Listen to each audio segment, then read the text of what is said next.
What is up, YouTube? Today I'm going to be walking you through how I found the Parasitic Draw on my MK6 GTI. So if you're like me, you've been experiencing dead batteries when you wake up, car won't start, you change the battery out, you know you have a good battery, it's new, you leave it unparked for a few days, and what do you know? You come back, your car's dead again. So what does that mean? That means you have a parasitic draw, which means that when the car is off and everything's supposed to shut down, something is not either shutting down properly or is shorting or is bad, and it's drawing power when it shouldn't be drawing power, and it's killing your battery. So first step, you need to make sure that you have a good battery in there. You can't diagnose a problem if you don't know that the battery is good. So I have a known good battery in there. It's measuring 14 volts, so we're good to go there. Second thing, if there's any faults showing in your MFI or whatever it's called in your car, you know, your little heads up unit, if it's showing like a dead bulb, you know, anything like that, change those out. So I did have two dead bulbs. I had the bulb, sorry about my nasty ass cup holder. These were two dead bulbs that I changed out to further narrow down the problem. So this was a bulb on the side marker. This is the bulb on the license plate. So I changed these two out so we know for a fact it's not those. Once again, the car died. So, you know, first start by dealing with the issues that the car is telling you is an issue. If you've changed those out and, you know, they're good now and you're still dying, then at that point you start messing with doing a parasitic draw test. So that's at the point that we're at now. So you'll want to take a multimeter, come over to your fuse box. This is the cover, just pops right off. You'll want your multimeter to look like that. It's the setting we're using. So what you're going to do is, it's going to be kind of hard with one hand holding my phone, but essentially what you're going to do is take your two leads and you're going to jump across each one of those fuses one by one, and you're going to keep doing that until you get a reading on your multimeter. So for example, I'm going to go in here and I'm going to put, sorry, I'm having to mess with my phone right now and do this one-handed. Just give me a second. Alright, so for example, we're on there, we're not really pulling anything, right? So you'd keep going along until you find the problem. Well, I've already found the problem on this car, so I'm just going to jump straight to it.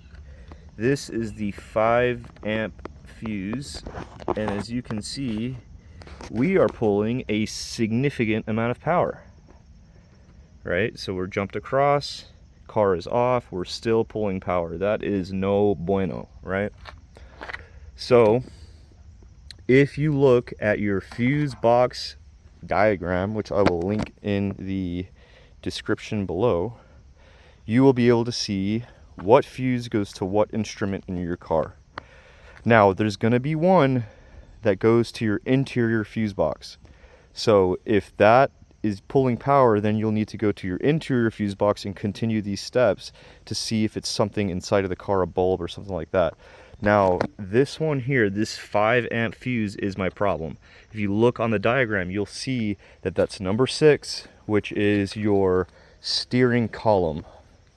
So I've gone in here and I've taken apart the steering column. Now, a lot of videos I've seen, people take apart the whole steering wheel, airbag, all that. That is not necessary in these cars. If you turn the steering wheel to 90 degrees like this, you will be able to clear this area and you will be able to take out the 2 screws that you need to back here to take this whole thing apart. And you don't have to take apart the steering wheel and the airbag. It's way overkill. I'm going to try to find a video for you guys where I found this information on how to make it easier to take this apart.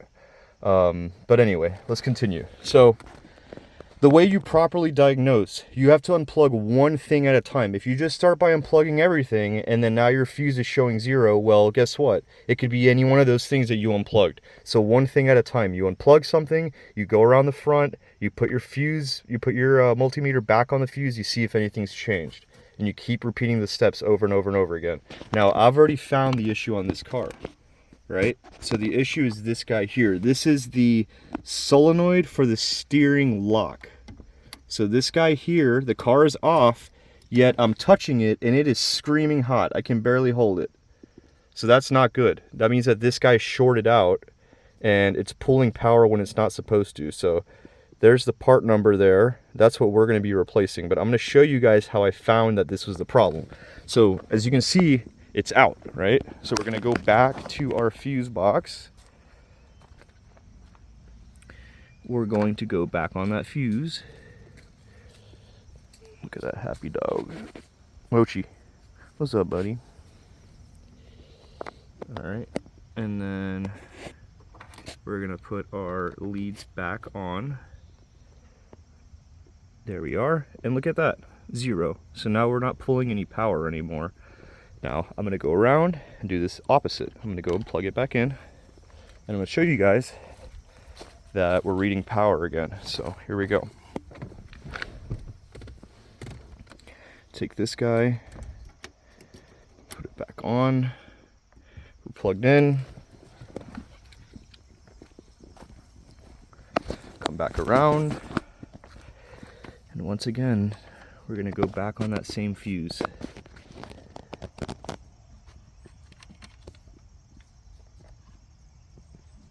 So there we are, look at that. We're pulling power. We're not supposed to be pulling power, so that means that we need to replace that. Easy peasy. And I believe it's like a $8 fix to get this part.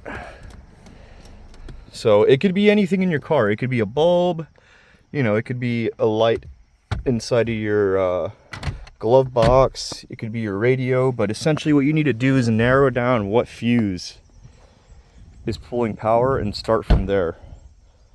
And you will find your problem. So hopefully that helps someone. I got to replace this guy here, if it would focus. And that's it.